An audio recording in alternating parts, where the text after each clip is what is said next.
Pompeiopolis and Alexandretta.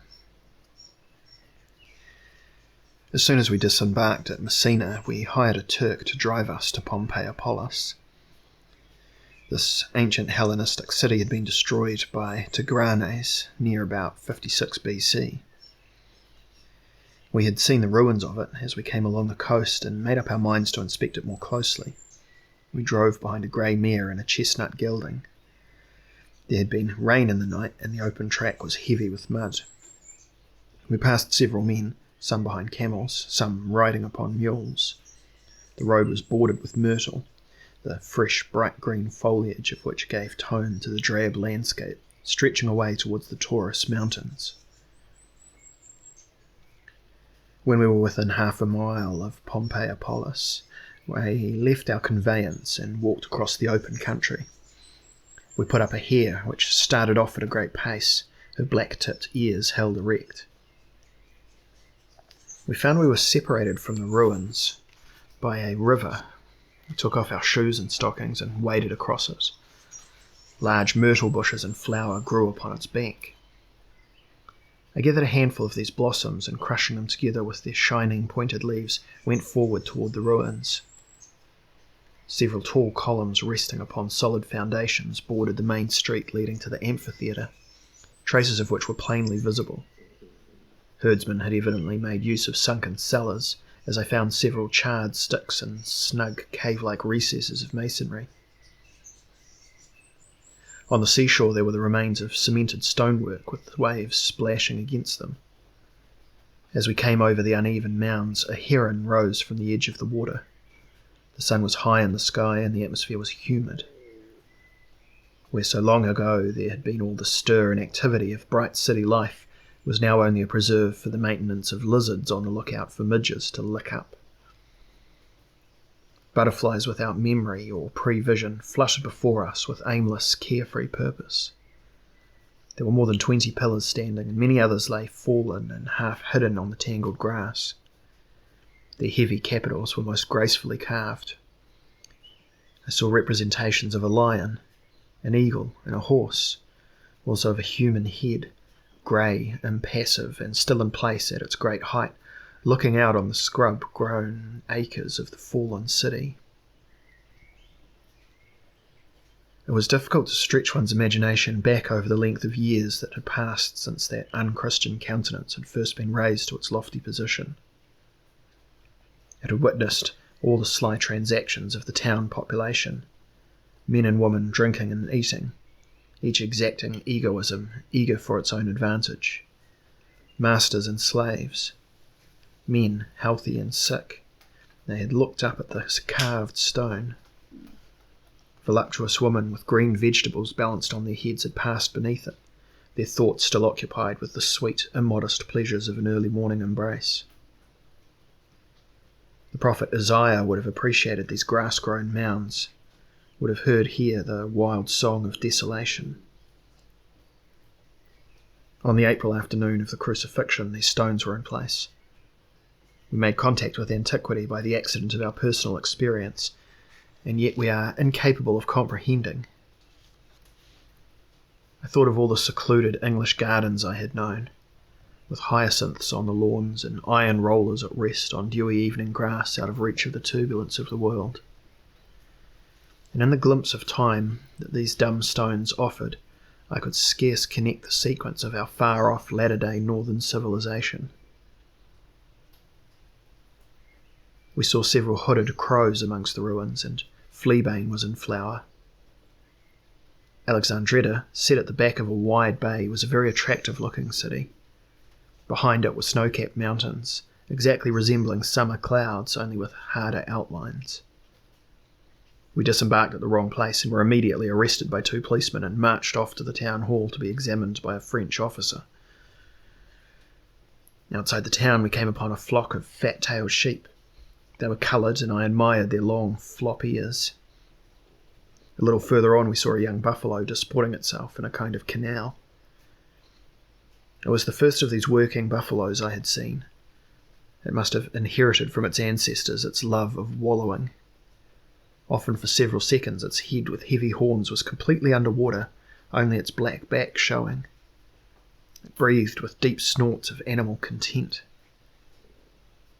We now walked along a narrow mud path leading to the plantations. These reminded me again of Africa. There was a hot tropical smell in the air.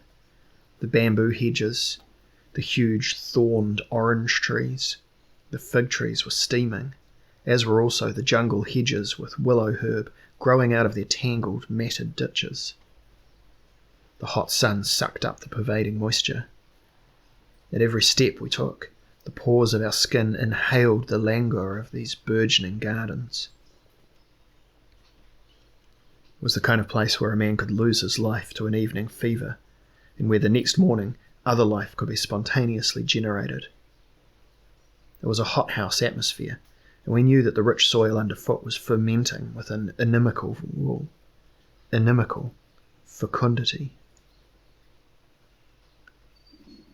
We knew that the rich soil underfoot was fermenting with an inimical fecundity. I was glad to get on to the mountains behind, where the air, though burning hot, was dry.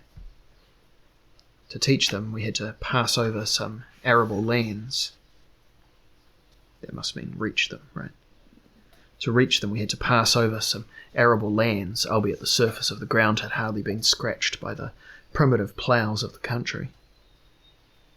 I found several little globe hyacinths on the slopes of the mountains, also myrtles and dwarf hollies in abundance.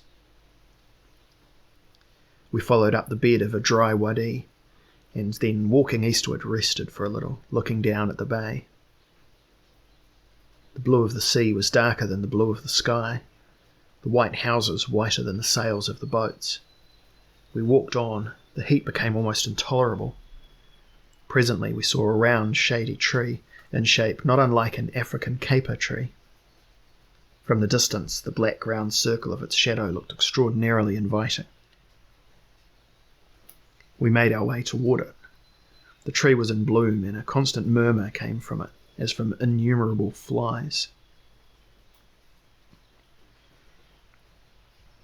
Scarcely had we trespassed upon its shadow than I realized we were surrounded by hornets, which, with wings flickering in the sunlight, were feasting upon the honey of the carob tree, for so I afterward learnt that it was.